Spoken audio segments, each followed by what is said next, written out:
मान लो अगर आप पूरी ज़िंदगी स्वस्थ रहते हैं तो भी जिम जाकर एक्सरसाइज करना क्यों ज़रूरी हो जाता है, देखते हैं इस पर बड़े बड़े क्लिनिकल ट्रायल्स क्या बोलते हैं। बॉडी हमेशा एक ही नियम पे चलती है, यूज इट और लूज इट, मतलब उपयोग करो या अपने आप कमजोर होने दो। अगर कोई बीमारी नहीं है तो भी उम्र बढ़ने के साथ एक प्राकृतिक प्रक्रिया शरीर में शुरू होती है, उसे कहते हैं सार्कोपेनिया। इस पर विस्तार से चर्चा करें तो 30 साल के बाद हमारे शरीर में 0.5% मांस खत्म होना शुरू होता है।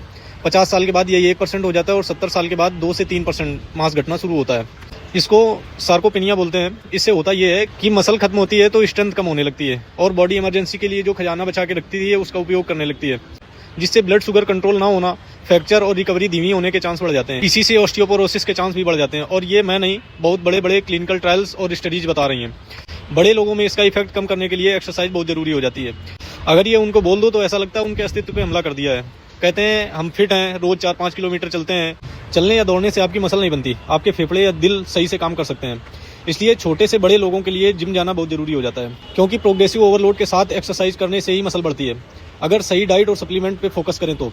और प्रोग्रेसिव ओवरलोड के लिए जिम में छोटे से बड़ा वजन आराम से मिल जाता है और 30 से पहले ही जिम जाकर अगर अच्छे से मसल बिल्ड कर लें तो मसल लॉस होते होते आपका बुढ़ापा अच्छे से कट सकता है।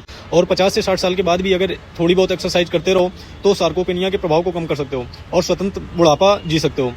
हमारे पास बहुत से लोग ऐसे हैं जिनको डॉक्टर ने एक्सरसाइज के लिए बोला है। और अगर आपने भी जिम 40 से 50 साल के बाद शुरू की है या अभी शुरू की है तो एक अच्छे पर्सनल ट्रेनर की गाइडेंस ले सकते हैं और अपने बच्चों को जिम जाने के लिए प्रेरित करो, जिससे वो नशे की तरफ ना बढ़ें और स्वस्थ जीवन जी सकें। Be your own coach, stay healthy. Thank you.